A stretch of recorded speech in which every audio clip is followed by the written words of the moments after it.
Everyone thinks a medieval wedding ended at the altar. But the real contract was sealed here, in bed, with the entire court watching. Today, we'll reveal the disturbing procedure known as the public bedding ritual. If you think a Game of Thrones wedding was the height of brutality, let me tell you, fiction fell very, very short. Not in blood, not in poison, but in the cold, calculating, and humiliating bureaucracy of the soul. So before we delve into the heart of this conjugal darkness, if you enjoy us dismantling Hollywood myths, tell me in the comments, what's the worst wedding you've ever attended in your life? I assure you, and I'll put it in writing right now, it doesn't compare to this. Now dim the lights, get comfortable, or maybe not so much, because tonight you won't be a mere spectator in the distance. No, you are going to be the bride. You awaken from your trance, you're standing, and the brocade dress weighs more than your future. The air is thick, a mixture of melted candle wax, stale incense, and the nervous sweat of 100 guests who aren't looking at you, but at the dowry you represent. The priest murmurs a Latin you don't understand, and your father, with a solemnity that seems more business than affection, places your hand in that of a complete stranger, a man who smells of strong wine and old leather. You feel the icy weight of the ring sliding onto your finger. It's over, right? You thought the hard part was over. Such sweet innocence. The altar was just the prologue, the signing of the paperwork. But now comes the true validation of the contract. And that validation isn't done with ink and quill on parchment. Oh no, it's done with flesh, bone, and with witnesses. Your new husband squeezes your hand. It's not a gesture of affection. It's one of possession. The crowd doesn't applaud or throw flowers. They part in silence, creating a human corridor. And as you advance, you notice something deeply disturbing in their faces. There are no smiles of joy. There are looks of calculation, of morbid curiosity, of pure and simple inspection. This isn't a party. It's an audit. Because the celebration that matters tonight isn't the union of two souls. It's the public confirmation that the merchandise, that is you, has been transferred and is, let's say, functional. Forget the banquet or a drunk uncle dancing. The only entertainment scheduled is you. Feeling a little uncomfortable yet? We're just warming up. Comment the word contract below if you're already starting to feel the chill of the situation. You are led down a dark corridor, away from the great hall. The only sound is the echo of your footsteps on the stone and the rustle of expensive fabrics. And then, with a horror that chills you to the bone, you understand. They are not taking you to a private place. They are escorting you to the stage. And the audience is coming right behind you. The most important nobles, the priest who married you, your own relatives. They are not guests. They are the verification committee. Finally, the group stops in front of a heavy oak door. Your husband gives a curt nod, and two servants swing it wide open, revealing the room. Your new cell, your new world, and what a world it is. Forget rose petals or a romantic fireplace. The heart of the room is an enormous, imposing bed with 4 dark wooden posts that rise like the bars of a glorified cage. The walls are covered with heavy tapestries depicting hunts and battles, scenes of violence and dominion. How appropriate. You enter, and the procession enters with you. They don't stay at the door. They spread out across the room as if it were a theater box, leaning against the walls, taking seats on the benches that have been arranged for them. The priest positions himself in a corner with an expression of feigned piety. Your new father-in-law pours himself a glass of wine, observing you over the rim with the cold eyes of a livestock appraiser. Can you imagine your first wedding night with your parents, in-laws, and your boss taking notes in a corner? Well, this is basically that, but with more noble titles and considerably less compassion. Then, two of your ladies-in-waiting, or worse, your own cousins, approach you. Their smiles don't reach their eyes. With methodical efficiency, they begin to undo the hundreds of laces and buttons of your dress, layer by layer. This isn't an act of intimacy, it's a public disarmament. They are stripping you of your armor, leaving you exposed and trembling under the impassive gaze of the audience. Each piece of clothing that falls to the stone floor elicits a murmur, a held breath. The show is about to begin, and the curtain is your own skin. And there you are, reduced to your most basic form, a blank canvas on which the future of a dynasty will be painted. Across the room, your husband is also stripped of his clothes by his servants. But you perceive no vulnerability in him, only an air of impatience, that of a proprietor about to take final possession of his new acquisition. He doesn't look into your eyes. He looks at the body he has just purchased.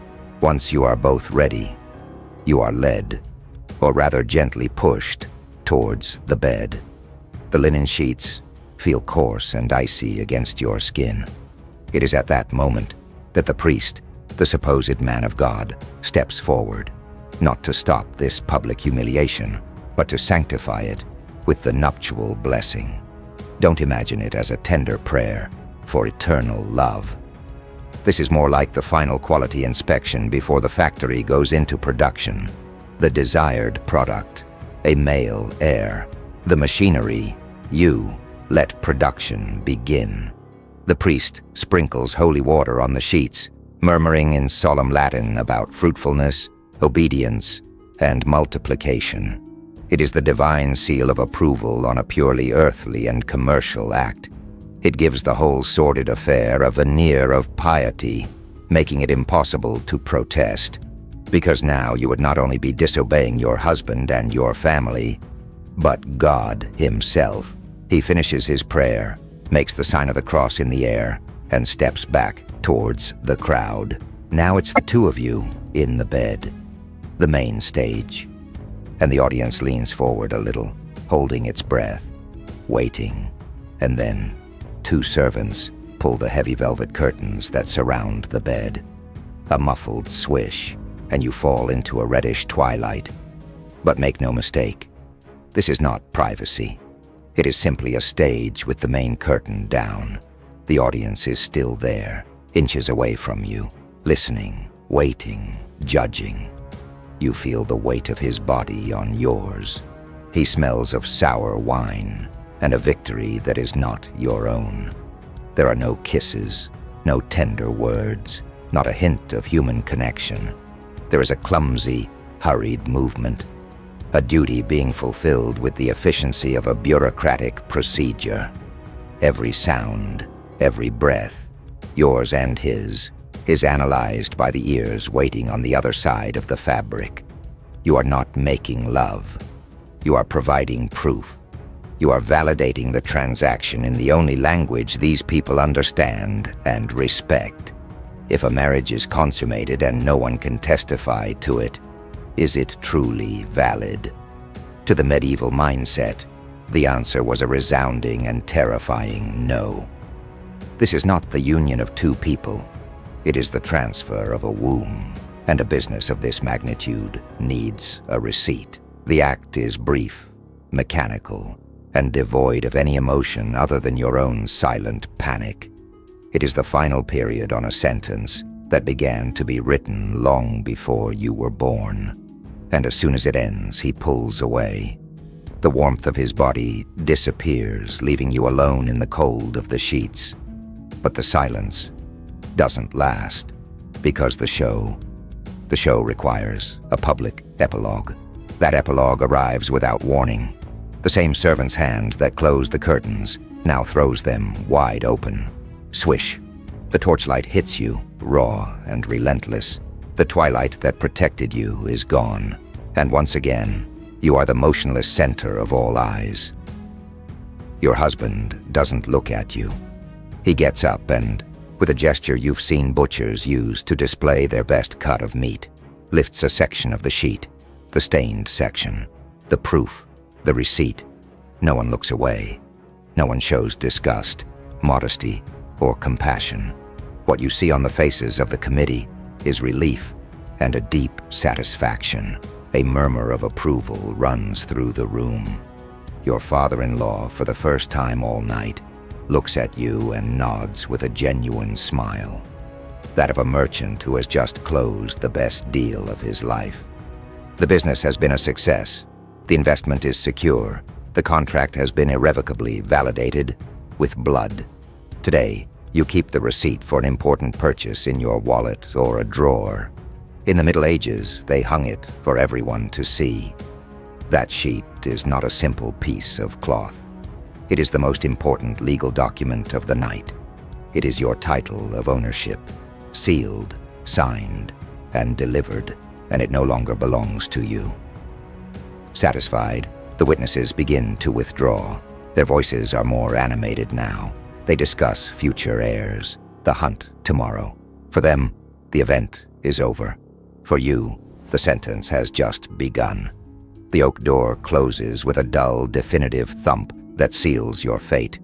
And the silence that falls over the room is 1,000 times heavier and louder than the murmurs of the crowd. They're gone. The circus has packed up its tent. They have left you here. You lie motionless, curled into a ball under the sheets, listening to the drip of a candle's wax and the beat of your own heart. It's a dull drum marking the first beat of your new life. Your husband, the stranger who is now your owner, is already on the other side of the room, pouring himself more wine without a single glance in your direction. The show is over. He no longer has to feign the slightest interest. In this overwhelming silence, the truth hits you with the force of a maul. You are not a wife. You are an annex in a land treaty, a fertile field acquired to be plowed. Your purpose from this day forward is simple: produce an heir, preferably male, to continue his lineage. Your thoughts, your dreams, your fears are irrelevant. They are luxuries you can no longer afford. In our world, we talk about finding our other half. For you, it wasn't about finding anyone. It was about being found, appraised, and bought. Your value resided not in your wit, but in your womb. What does it feel like when your future is no longer your own? Think about it for a second. Through a high, narrow window, you see the first glimpse of a gray and icy dawn. It is not a sunrise of hope. It is the cold, functional beginning of your first day as another man's property. That dawn brings with it no choice. You don't decide when to get up. The decision is made for you by the sound of the door opening again. It's the maids. They enter without knocking because this is no longer your room. It is just another dependency of the castle, and you are its main occupant, an object that must be tended to. You find that your husband has already left. He has more important matters to attend to. His lands, his horses, politics. He has already fulfilled the most unpleasant part of the deal. The rest of your maintenance is now the staff's job. The women bathe and dress you with a cold, distant efficiency. They don't ask what you want to wear. They dress you like a life-sized doll in garments bearing the coat of arms of your new family, erasing another piece of your former identity. Each garment they put on you is another link in the invisible chain that now binds you to this place and this name. Think about your morning routine. You choose your clothes, your coffee, the music you listen to, small freedoms we take for granted. For you, every one of those choices has been eliminated. You are, in essence, a luxury biological asset. You are cared for, fed, and kept in good condition for when you are needed again. Your only function is to be available. Once you are ready, one of the older maids with a face carved from granite simply says, The lady, your mother-in-law, awaits you to break the fast. It's not an invitation. It's an order. And you get up and follow her, an automaton in your own life, walking toward your new job. Your new job is a breakfast table in a private hall, and your immediate boss is your mother-in-law, a woman whose smile seems to have fossilized a couple of decades ago. She doesn't greet you. She inspects you. Her eagle eye scans your dress, your hairstyle, your posture. It is the first of thousands of silent performance reviews you will endure. As you eat a piece of bread and some cheese in a tense atmosphere, she explains your new responsibilities. You will supervise the maids. You will ensure the pantries are well stocked. You will preside over the long hours of sewing and embroidery with the other women. You will be the pious and docile face of the family in the chapel. But you learn to read the unspoken truth between her words. You will not direct anything. You will be her lieutenant, her foreman. She has the heavy iron keys of the castle hanging from her belt, a symbol of real power that you will never possess. Your job is not to lead, it is to execute. Your opinion is not welcome, only your submission. Forget about being the CEO of your own life. You've just been hired as a mid-level manager with a supervisor who never takes vacations and who is also your owner's mother. It is historical micromanagement elevated to an art form. Your only KPI, your key performance metric, is invisibility and obedience. The meeting ends. Your mother-in-law pushes a basket full of dried herbs toward you for you to sort. "Start with this," she says, and nothing more. And as your fingers begin the monotonous task, you realize, this is it. This is your life now, an endless cycle of minor tasks under constant surveillance, simply waiting to be called to fulfill your other function, your main function. And so you sort herbs. Tomorrow you will supervise the weaving. The day after you will count the candles in the pantry. The days merge into weeks, the weeks into months, and the seasons change through that same high, narrow window. It is a slow, predictable, and gray carousel that is impossible to get off. The spark of panic you felt on your wedding night has cooled, turning into a dull, resigned ember. Fear has given way to empty obedience. You do what you are told. You say what is expected, and most importantly, you have learned not to feel anything that could cause trouble or betray an inner life. Sometimes in the reflection of a silver plate or on the still surface of water in a basin, you see a face. It is the face of a stranger, a pale, serene woman whose eyes hold no secrets because there is nothing left inside to hide. Where is the girl you once were? The one who had absurd dreams, irrational fears, a laugh of her own. She's gone. The contract, with its daily routine, slowly devoured her. We talk about losing oneself in a bad job or a toxic relationship. This was a programmed annihilation of the self. The system didn't just transfer your body as property. It was designed to grind your spirit to dust so you would fit perfectly into the mold. Because property, to be efficient, must not have a will of its own. You have become the role assigned to you. You are the lady of the castle, a title, a respected ghost walking the halls. And that, in the end, is the true, silent triumph of the contract. Not just to possess your body, but to completely erase the person who once inhabited it. That ghost, that faceless woman, is the final product of a system perfected over centuries. A system where marriage was not an alliance of hearts, but a cold corporate acquisition. The public bedding ceremony, with its brutal and honest theatricality, has disappeared. Luckily, we no longer need a stained sheet as a receipt. But, and this is the question I want to leave floating in the air, have the ideas that sustained it completely disappeared? The idea that a woman is a prize to be won or a possession to be displayed. The social pressure for her to fit into a specific mold to be considered valuable. The notion that a person's worth can be measured in a contract, whether for their beauty, their status, or their ability to fulfill a predetermined function. Those are much more difficult ghosts to exorcise than any ancient ritual. History is not just a story about dead people in faraway places. It is a mirror, and sometimes the reflection it shows us is uncomfortably and even painfully familiar. Thank you for joining me on this journey into one of the darkest and most silenced rooms of the past. Now I want to hear from you.